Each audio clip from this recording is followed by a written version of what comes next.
Hi everyone, இன்னைக்கு நாம் சம்பா கோதுமை ரவாவில் உப்புமா செய்கிறது எப்படின்னு பார்க்கலாம். 3/4 கப் சம்பா கோதுமை ரவா எடுத்து ஒரு கடாயில் எண்ணெய் விடாமல் வறுத்து தனியாக எடுத்து வச்சுக்கலாம்.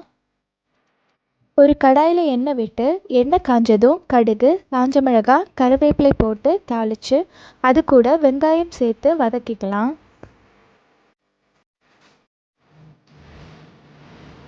வெங்காயம் வதங்கினதுக்கப்புறம் நாம் வறுத்து வச்சுருக்க சம்பா கோதுமை ரவாயை இது கூட சேர்த்து ஒரு கிளறி விட்டு 1/2 கப் சுடு தண்ணி விட்டு தேவையான அளவு உப்பு சேர்த்து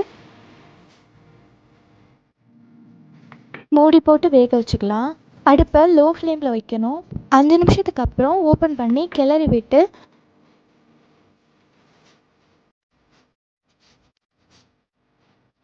சுவைக்கு தேவையான அளவு துருவின தேங்காய் சேர்த்து 2 நிமிஷம் கிளறி விட்டு இறக்கிக்கலாம்.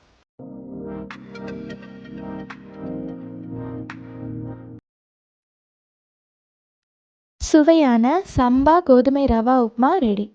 இந்த மாதிரி சிம்பிளான ரெசிபீஸ்க்கு எங்களோட சேனலை சப்ஸ்கிரைப் பண்ணிக்கோங்க.